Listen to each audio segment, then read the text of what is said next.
Olá, como vai você? A graça e a paz do Senhor Jesus a todos que ouvem esta mensagem, que assistem a este vídeo e que a palavra de Deus possa ajudar você a entender sobre o que é o diaconato, o que é ser um diácono, ou melhor, como escolher um diácono. Vamos orar e conversar com Deus a esse respeito? Senhor nosso Deus, em nome de Jesus, nós pedimos ao Senhor que a sua palavra nos oriente, que a sua palavra nos exorte, nos console e nos leve mais próximos do Senhor e da vontade do Senhor. Obrigado a Deus por esta oportunidade de sentarmos para compreendermos e sermos ensinados por Tua Palavra. Oramos em nome de Jesus. Amém. Queridos irmãos, hoje vamos continuar falando sobre diáconos. Não é verdade? Nós falamos no estudo passado, no nosso primeiro estudo sobre diáconos, mencionamos que diáconos, de uma maneira simples de entender, são aqueles servidores de mesa fiéis, aqueles que estão prontos para servir, que se entregam para cuidar das necessidades do corpo de Cristo, que é a igreja. Mencionamos também que esse grupo de irmãos é indispensável para a igreja e é indispensável na multiplicação do ministério da igreja. Diáconos são aqueles que servem à mesa do Senhor com vistas a facilitar o avanço do evangelho, a saúde da igreja e o regozijo dos santos. Tudo isso falamos no estudo passado. Lembramos os irmãos também, no estudo passado, que parece que o início deste ministério diaconal encontra-se no livro de Atos, capítulo 6, do versículo 1 ao versículo 7, texto que lemos no estudo passado, na primeira parte deste estudo. Lá nós falamos sobre oportunidade, o conflito e a solução. Havia uma grande oportunidade. A oportunidade qual era? A expansão da igreja. Com esta oportunidade tremenda, com o crescimento da igreja, surgiram conflitos. Lembram que as viúvas de um certo grupo de irmãos, dos helenistas, os gregos, estavam sendo deixadas de lado e houve um conflito ali na hora da distribuição dos alimentos. E houve um conflito. Por causa deste conflito, surge uma solução de Deus para a vida da igreja, que foi a instituição do diaconato, ou o início deste ministério diaconal no meio do corpo de Cristo, que é a igreja. E aí nós falamos então das qualificações que um diácono deve ter. E nós então falamos que as primeiras qualificações são vistas ali mesmo em Atos capítulo 6, que eles devem ser homens de boa reputação, cheios do Espírito Santo e de sabedoria. Tratamos isto no estudo passado e não queremos passar outra vez por isso, porque é só você acessar o estudo anterior e você vai pegar a sequência. Mas falamos que, além de serem homens que têm que ser homens de boa reputação, cheios do Espírito Santo e de sabedoria, eles precisam ser sinceros. Agora estamos usando o texto de 1 Timóteo, capítulo 3, a partir do versículo 8. E aí falamos, no estudo passado, sobre a sinceridade, de uma só palavra, ou homens que sustentem a sua palavra. Falamos isso no estudo passado. Eu quero só reler com os irmãos o texto de 1 Timóteo, capítulo 3, do versículo 8 em diante. Vamos à leitura do texto. Semelhantemente, quanto a diáconos, é necessário que sejam respeitáveis, de uma só palavra, não inclinados a muito vinho, não cobiçosos de sorte da ganância, conservando o mistério da fé com a consciência limpa. Também sejam estes primeiramente experimentados e, se mostrarem irrepreensíveis, exerçam o diaconato. Muito bem, este é o texto que queremos ler hoje, para continuarmos o nosso estudo. 1 Timóteo, capítulo 3, versículos 8 e 9. Sinceros, nós falamos no estudo passado, está aí no versículo 8. É necessário que sejam respeitáveis de uma só palavra, não é? Hoje nós queremos falar sobre a terceira característica, sóbrio e não ganancioso. O diácono precisa ser um homem sóbrio e não ganancioso. Aquele irmão que você vai escolher, que você vai eleger para ser diácono no meio da igreja, para ser um líder como diácono, um líder sobre você, precisa ser um homem que também é sóbrio e não ganancioso. Diz o texto, não inclinado a muito vinho, não cobiçoso de sórdida ganância. Os diáconos devem ser sóbrios e exercer autocontrole. É isso que os diáconos precisam ser, sóbrios, ou seja, exercer o autocontrole. Não devem ser pessoas que tomam vantagens sobre outros para o seu próprio benefício e lucro. O diácono, ou o líder, e agora a sobriedade e a ganância, isto deve ser aplicado tanto ao pastor, aos presbíteros, a diáconos, não é? É qualidade de líderes da igreja, e os diáconos também devem ser sóbrios, pessoas sóbrias nas suas decisões, pessoas sóbrias nas suas ações, pessoas sóbrias nas suas reações. O que quer dizer sobriedade? A sobriedade tem que ver com equilíbrio. A sobriedade tem que ver com bom senso, com uma maneira firme e estável de ser, de agir e de reagir. Tá? Aí está a sobriedade. Pensa, por exemplo, numa pessoa que é dada à bebida alcoólica e que se embriaga, deixa-se levar e ser tomado pelo álcool, de maneira a embriagar-se. Esta pessoa, ela perde o equilíbrio, ela perde a noção, ela fica tonta, ela fica meio que fora de si, não é verdade? Então, a sobriedade tem que ver com este equilíbrio, com esta firmeza, com esta clareza de atitudes, de ações e reações em quaisquer circunstâncias. Ok? Então, isto é sobriedade. É não ganancioso, é não querer tomar vantagens sobre outros, vantagens em certos negócios, vantagens com a liderança que você ocupa e exerce. Você aproveita porque você é líder ali daquele grupo, líder daquela instituição, líder daquela igreja, e você começa a trazer as vantagens para você, especialmente vantagens de cunho financeiro.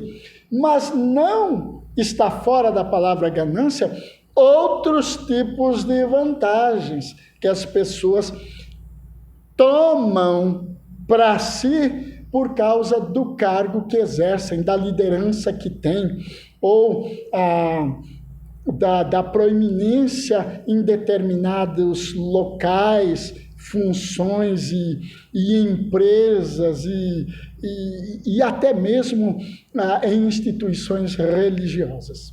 Pessoas tomam vantagens. Isso a Bíblia condena que o diácono seja assim. Aqui está, então, algo que é negativo. Essa ganância, ela é negativa. Por isso diz o texto, não ganancioso, né? Ou de sórdida ganância. Não é isso? Muito bem. O diácono que você vai escolher precisa ser um homem sóbrio, um homem equilibrado, um homem estável, ok? Em todas as circunstâncias. Pense nisso ao escolher um diácono para a sua igreja, ok? E também não pode ser cobiçoso de sórdida ganância. Os olhos estão sempre prontos para as vantagens que a função pode me trazer, ok? Muito bem. Vantagens sobre outros para seu próprio benefício e lucro, tá certo? Então, nós estamos trabalhando, no estudo passado eu comecei a fazer isso e quero continuar hoje. Estamos trabalhando também questões que são levantadas para te ajudar a pensar na hora da escolha do diácono. Levantando questões. Pensemos.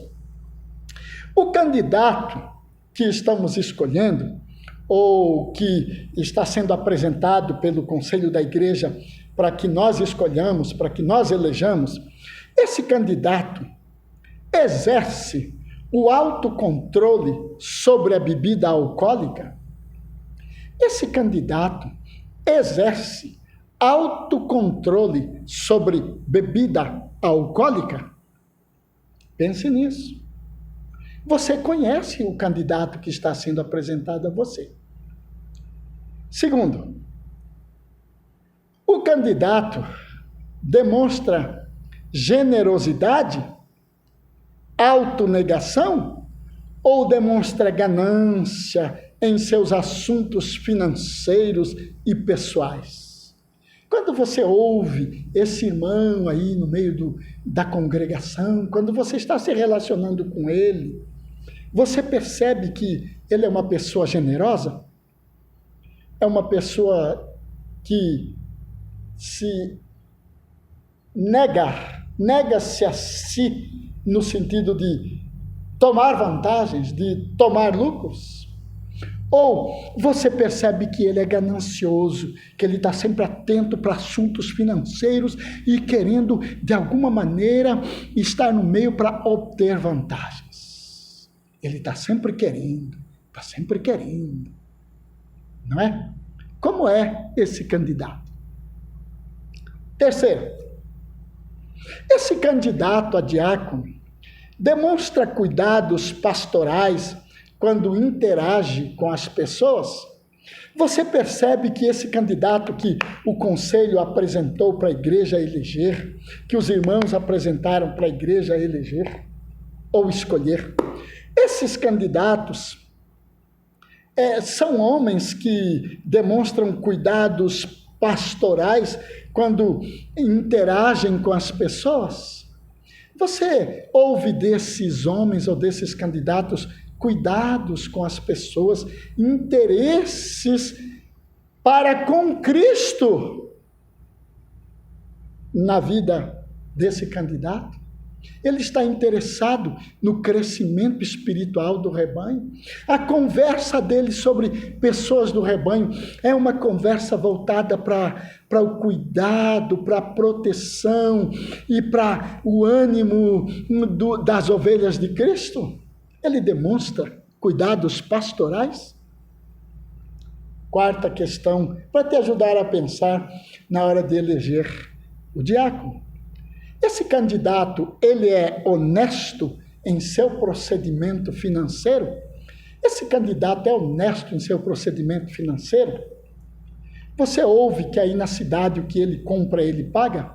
Você ouve que ele faz certinho, ele dá o troco certinho, ele entrega as notas certinhas, ele é certo, ele é correto no seu procedimento financeiro? Ele é um dizimista fiel? Ele tem prazer em obedecer às Escrituras quanto ao dízimo, quanto às ofertas, que a igreja tem instituído isto para o seu sustento e para o sustento dos trabalhos missionários da igreja? Ele é fiel nisto? Perceba isto. ao escolher e eleger um diácono, um pastor ou um presbítero. Mas estamos falando de diáconos, não é? No próximo estudo falaremos sobre presbíteros. Muito bem. Então, a terceira qualidade, o diácono deve ser sóbrio e não ganancioso. Quarta qualidade, 1 Timóteo 3,9, mantém a fé, olha só, conservando o mistério da fé, diz o texto aqui, o mistério da fé com a consciência limpa. Olha o que o texto fala. Mantendo o mistério da fé com a consciência limpa. Oh, a palavra de Deus é maravilhosa. O diácono é aquele que mantém a fé com a sua consciência limpa, não é? Alguém que conheça a palavra de Deus. Esta fé que está sendo tratada aqui, o mistério da fé. A fé é a palavra de Deus, a fé é o evangelho, a fé são as instruções que temos da palavra de Deus. Essa é a nossa fé, essa é a fé que nós guardamos, esta é a fé que nós pregamos, esta é a fé que nós anunciamos, a palavra de Deus. Então, quando o texto fala conservando o mistério da fé, é que o diácono tem que ser alguém que conheça a palavra de Deus em sua própria experiência de conversão. O diácono é aquele que entendeu a sua conversão por causa da palavra de Deus. O diácono é aquele que é capaz de falar sobre a sua conversão dentro do ensino da palavra de Deus. O diácono é aquele que é capaz de falar dos mistérios do evangelho, dos mistérios ou do mistério da sua fé, por causa dos ensinos da palavra de Deus. Ok? O diácono é aquele que com experiência, que tem experiência, não é? Para viver e exemplificar pela palavra de Deus a sua experiência. Ele pode mostrar sua experiência aos outros através da palavra de Deus. Ele é apto, não é verdade, para falar do que aconteceu com ele, dessa fé que ele tem, dessa fé que ele crê, desta fé que ele prega. Ele sabe, ele conserva isto, ele conhece isto, ele tem este conhecimento. Ele tem. Então, o diácono é aquele que conserva a fé, aquele que conhece a sua fé, aquele que sabe falar da sua experiência e da sua fé, né? E isto com uma consciência limpa. A consciência limpa é aquela consciência que não tem nada que traga acusação, que traga condenação, mas a consciência limpa, voltada para o texto que estamos tratando aqui, uma consciência limpa no sentido de que conhece a simplicidade da sua fé, a simplicidade do evangelho, conhece a base da sua fé e com tranquilidade está pronto para falar sobre isso, caso seja necessário. Está pronto para ajudar na liderança da igreja por causa da fé que ele conserva, da fé que ele conhece, da fé que ele detém, que ele tem, que ele possui. Ok? Esse é o diácono, aquele que mantém a fé com uma consciência limpa. Ele está tranquilo com relação ao que ele crê. Ele está tranquilo com relação à sua fé. Ele não é instável com relação à sua fé, ele tem a consciência tranquila, limpa, mas também tem a consciência limpa com relação à sua moralidade. Está implícito também no texto. Consciência limpa quanto à moralidade, sim e sem dúvida. consciência limpa quanto aos seus atos. Por quê? Porque ele conserva a fé. A fé que é a palavra de Deus, a fé que é o Evangelho, promove esta consciência limpa no candidato ao diaconato ou no diácono, também no pastor e no presbítero. Né? São homens que devem conservar a fé com uma consciência limpa. Levantando questões para ajudar você na escolha do diácono. Podemos ver no candidato uma confiável profissão de fé pessoal, salvífica no Senhor Jesus Cristo? Você percebe nesse candidato que você está escolhendo que ele é tranquilo com relação à fé que ele tem? Ele sabe com tranquilidade, você percebe que ele está cônscio, ele tem em sua consciência a tranquilidade da fé que ele conserva, dos ensinos do Evangelho que ele retém? Ele é confiável na sua profissão de fé? Segundo, o candidato compreende o Evangelho? O candidato tem compreensão do Evangelho? Ele sabe falar as coisas mais simples do Evangelho? Ele sabe, por exemplo, que Jesus Cristo é Deus? Ele sabe que Jesus Cristo tornou-se homem? Sendo Deus, tornou-se homem? Ele sabe que, como homem, Jesus Cristo viveu uma vida irrepreensível, perfeita e sem pecado? Ele sabe que Jesus Cristo, como homem, e pelo poder do Espírito Santo, fez grandes obras? Ele sabe que Jesus Cristo morreu e ressuscitou pelos nossos pecados? Ele sabe que Jesus Cristo voltará para buscar a sua noiva? Isso é a base do Evangelho. Aquele que está sendo posto para você eleger, você percebe que ele conhece o Evangelho? Ok? Esse candidato tem a tendência de esmorecer-se na fé? Ora aqui, ora ali, você o percebe esmorecido. Não sei, essa vida de cristão. Ele esmorece-se com facilidade diante dos conflitos e das lutas que enfrenta? Ele costuma trazer às suas conversas a palavra de Deus? Quando você está convivendo com esse candidato, você percebe que da boca dele, na conversa com você, sai a palavra de Deus? Saem textos da palavra de Deus? Saem conversas alusivas à palavra de Deus? Próximo. Fala sem reservas de sua fé? Ele tem clareza do Evangelho? Quando ele fala tranquilamente sobre sua fé e o poder de Jesus Cristo em sua vida, o poder transformador? É alguém que persevera no que faz em sua fé? É alguém perseverante naquilo que faz em favor de sua fé? São questões para te ajudar a pensar. Quinta e última característica que quero tratar com os irmãos a respeito dos diáconos, porque no nosso próximo estudo eu vou estar falando sobre a escolha em si. Deus me deu um texto bíblico para repartir com você e nós vamos falar sobre a escolha.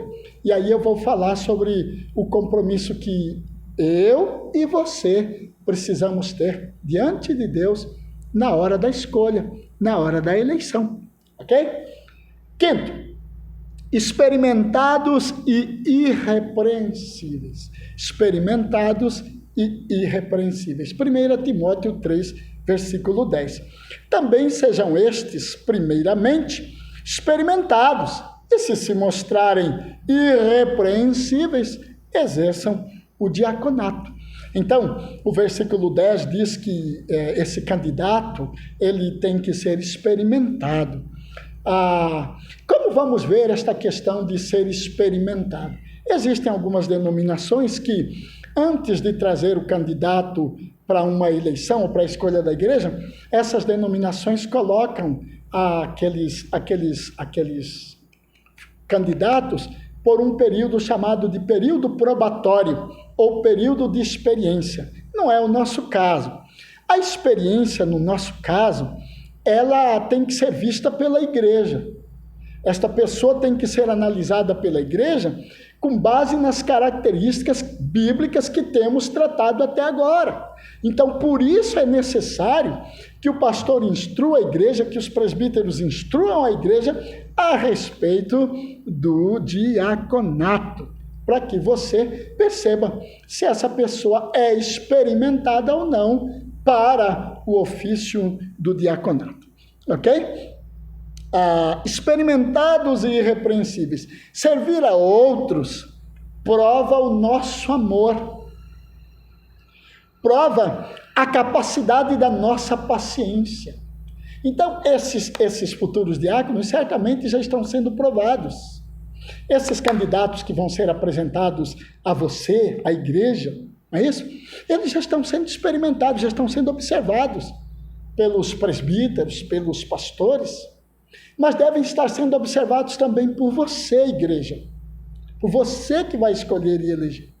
Daí a nossa experiência, não é? O nosso experimentar os candidatos. Aqueles que servem, eles são provados no amor. Será que amam? Demonstram amor à medida que convivem? Não é? Nós temos que pensar nisso. A capacidade da paciência. Nós somos provados quando nós queremos servir. Um diácono, ele será provado no seu amor, ele será provado na sua paciência, porque ele vai lidar com a igreja. Os presbíteros, os pastores, os bispos, eles são provados constantemente com relação ao amor, com relação à paciência. Senta para conversar com um pastor ou com um presbítero e você vai ouvir que eles são provados quanto ao amor, quanto à paciência. O diácono também será provado. E às vezes, duramente. A qualidade de nossa resistência e a insistência de nosso prazer em servir será provado à medida que servimos. Esta resistência e esta insistência do candidato que pretende ser um diácono, isso será provado. Por quê? Porque você e eu, porque o presbítero e o diácono, porque pastores, presbíteros e diáconos, eles se propuseram diante de Deus a servir o rebanho. Por isso, essa resistência e essa insistência, por causa do prazer de servir, será, sem dúvida nenhuma, testado e provado.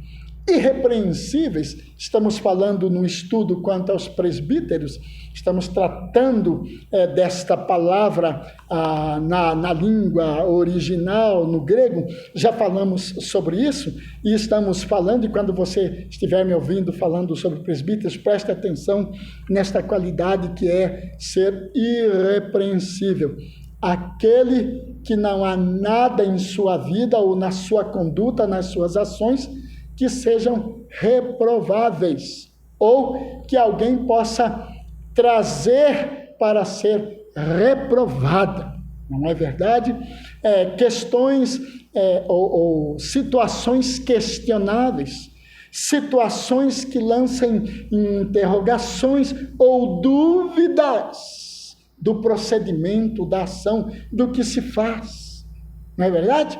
Então, o irrepreensível é este, que está tudo claro, tudo tranquilo, não há dúvida sobre o seu comportamento, sobre suas ações, sobre suas reações, ok? Não há dúvida. Então, esse é o irrepreensível. Assista ao primeiro estudo que falamos sobre presbíteros e os próximos estudos que lá estamos pormenorizando a questão da irrepreensibilidade ou ser irrepreensível. Servir proporciona enorme recompensa, mas algumas vezes essas recompensas vêm embrulhadas em situações de provas. Então, servir a igreja, servir a congregação, servir os irmãos, sim, isto traz recompensas da parte de Deus.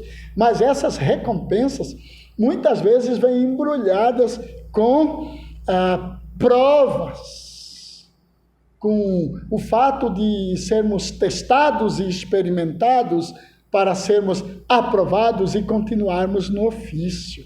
É verdade? Então, a servir traz recompensa. Muitas vezes, a recompensa vem junto com uma situação de dura prova. Aquele que está se candidatando a ser diácono tem que saber disso. A igreja tem que saber que esse candidato será provado duramente. Será que ele pode resistir? Você o conhece, e é você que vai elegê-lo e escolhê-lo. Ok? Levantando questões. O candidato é uma pessoa madura e um cristão em crescimento. O candidato é uma pessoa madura e um cristão em crescimento. Segundo, o candidato demonstra competência em sua área de serviço.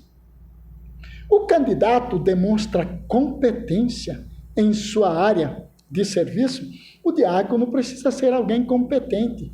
Pensa, por exemplo, em você indo a um jantar em um restaurante, chegando lá, o garçom te atende prontamente, muito satisfeito, e te conduz até uma mesa, puxa a cadeira para você, você se assenta, aí ele diz, olha, você veio a um restaurante maravilhoso, parabéns pela sua escolha. Ele te entrega o menu, e quando você abre o menu, ele te diz assim, olha, o prato da noite hoje é um prato muito especial. Além de ser um prato muito especial, o preço hoje traz um desconto maravilhoso. Mas se você não quiser optar pelo prato da noite hoje, eu vou dar uma dica maravilhosa para você.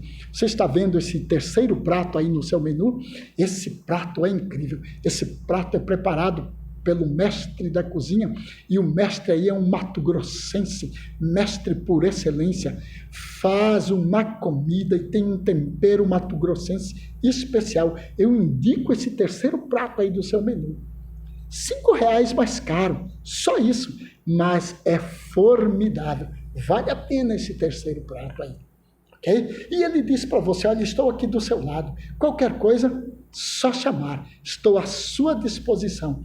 E lembre-se, o lugar está aberto para pessoas como você, interessadas num degustar um alimento maravilhoso, em ser bem servido. Fique à vontade, estou à sua disposição. E ele fica ali do seu lado, próximo a você, atento, esperando você escolher, com um sorriso lhe aguardando.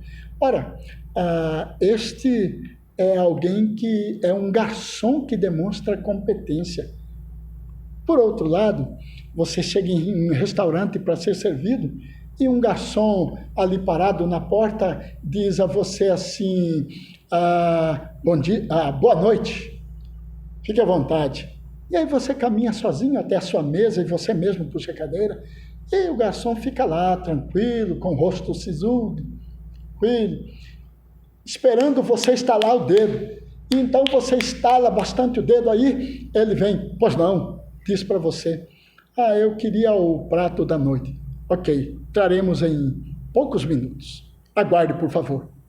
Eu te pergunto, você vai querer ser servido pelo primeiro exemplo de garçom que eu te dei ou pelo segundo exemplo de garçom? É lógico que você vai optar pelo primeiro garçom. O garçom que demonstrou competência, que demonstrou conhecimento do menu, que demonstrou conhecimento da cozinha, que demonstrou conhecimento do tempero da cozinha. Você vai optar por ele. Ele que ficou ao seu lado, ele que te assessorou até assentar-se em sua cadeira. Então, demonstra competência em sua área de serviço. Existe alguma situação, alguma circunstância na vida desse candidato que poderá desqualificá-lo para o serviço? Há algo conhecido que vai desqualificá-lo para o serviço? Você conhece algo a respeito desse candidato que o desqualifica? para o serviço do diaconato? Pense nisso. Deus abençoe vocês. Eu quero orar com você agora. E no nosso próximo estudo, vamos concluir sobre o diaconato e deixar a responsabilidade em suas mãos com a ajuda e com a graça do Espírito Santo. Senhor Jesus, obrigado pela igreja, obrigado por aqueles que vão escolher os seus diáconos, seus presbíteros, seus pastores, seus líderes. Espírito Santo, ajuda a tua igreja. Oramos em nome de Jesus. Amém.